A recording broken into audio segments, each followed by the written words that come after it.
Hey folks, Kevin here. Well, it's July 2nd, 2024, and I did some turning of piles yesterday and gathering up more soil, and I thought I'd go over that with you. So, and there will be some time lapse of me turning the piles here. So this pile here was where this pile is, and this is the most recent leaf mold pile that we've been working with. Now, if you saw a video recently, you saw that we shelled or hauled a whole bunch of our beans, and we did 2 years worth, and we only showed part of 1 year, but we did 2 years worth of hauling beans. So I had a whole bunch of the hulls, or the shells, piled up next to where the pile was over here, and then we had some of our kitchen waste and other waste with it. So I went ahead and turned this pile. I moved it from here to here and just gently, loosely fluffed it up some. We did get just over 1.5 inches of rain a couple days ago. So everything was nice and moist on the outside, so it was a good time to turn that leaf mold pile that has compost mixed in with it as well.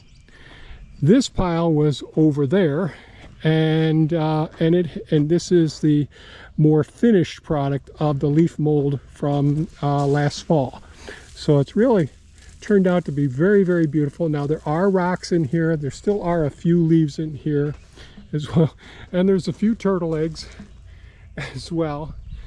Snapping turtles like to climb up on mounds, especially if the soil is soft, and they'll go ahead and deposit their eggs in there. So there were eggs deposited in the pile when it was over here, and I just went ahead and turned it.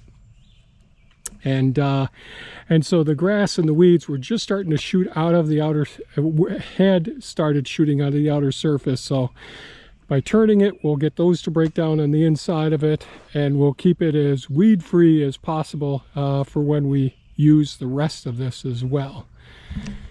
And I went down and back the other day, and we did some excavation, deepening of the canals. And I also removed the material that the beavers had deposited along the spillway for the canal systems, and they were turning it into a pond. And please refer back to that, because we love the beavers. We're going to be working with the beavers, and we're going to be expanding that pond area, but we're going to try and salvage some of the soil and use it up here, and also salvage a couple of the trees down there that the beaver haven't destroyed yet. So hopefully that will work out. So yesterday I went down after turning these two piles. I had a spot here, and this is the muck-like material. So this is loomy soil with some sticks and branches and stones mixed in with it. So there's a significant amount of sand and lots of sediment that has produced, lots of plants have been growing in. And since last fall, the area got flooded by the beavers, so it turned into almost like a muck. So this soil is really a loam-like mixture. So sand, mostly sand, silt, and probably tiny amounts of clay. And this is on a downhill slope, at the base of a slope. So it's about 50 feet lower about 40 feet lower in elevation than when we're standing right here. And as a result of, over the years, the runoff that's worked off the surface and the forest, all of those areas, it ends up getting deposited on the top of all of the sand. And that's what the beaver have been digging up, this muck, and they pack it in around the sticks and branches. And they bring stones up as well, and little stumps and all, and they pack that in and make their beaver dam. Well, I went down with Elon, the excavator, first, and scooped out what was the part that faced the outside, and there was lots of branches and sticks and all that, and that's what the beaver do first. Then they start harvesting all of this material and pack it in, and they make a big slope backwards, going into the pond with lots and lots of this material, and that makes it semi-porous. So the water always works through it, and we have water because it's on such a low part of the property, and our aquifer our resources that charge the aquifer with all the sand here, it just percolates through. So the water's always running down there, which is wonderful. So yesterday I went down, and this is a lot of water in it. You can see down there, I don't know if you can notice the moistness, but I'm not even going to stick my hands in it because it'd come out like a brick right now. And so we'll put it here, let it dry out some, and see how things work. But you get an idea of what this material looks like. It's like a big plop. You set it down, it splatters all over the place. Some of the rocks will roll off to the sides. And then the stuff that I dug out of the canal, I build up more.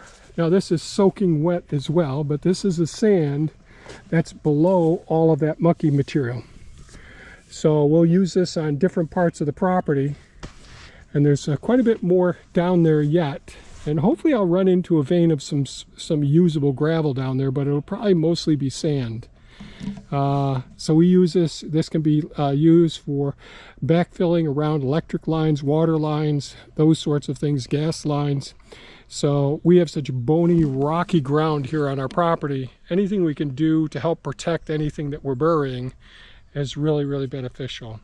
It will do decent on the surface, but this is such tiny sand, it's almost silt.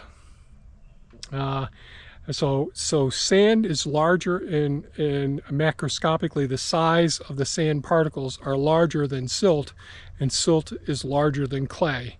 And the smaller you get the particles, the more that it blocks off water perforation through the area as well. So the area is a big mess down there because I've been going down with the Hulk, getting buckets, bringing the materials up here, and just wanted to show you what I did so far, harvesting some of the materials for use here on our property.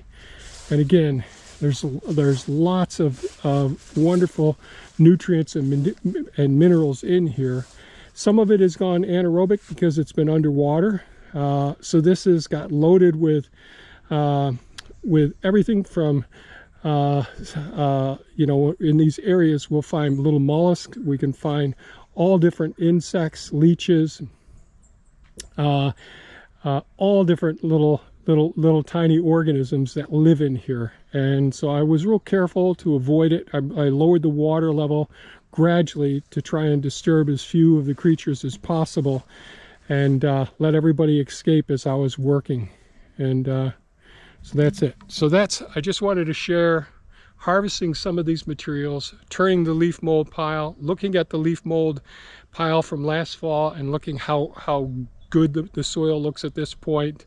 Here we are, July 2nd, so that's absolutely fantastic. And then material, as we gather it, it looks more raw at this point, but we'll sort through this, turn this, but we got to let it start to demoisturize. It's just loaded with water right now. And of course there'll be lots of weed seeds in this, and lots of sticks and stones, but we'll sort through that and make it very useful for our gardens because there's lots of valuable nutrients in it. So harvesting and salvaging everything that we can from different spots on the property. That's the goal anyways. So that's it for this video. If you have any comments or questions, and I may put a little bit of the time lapse of me just turning the pile so you can see that again. And stay safe and take care. Bye-bye now.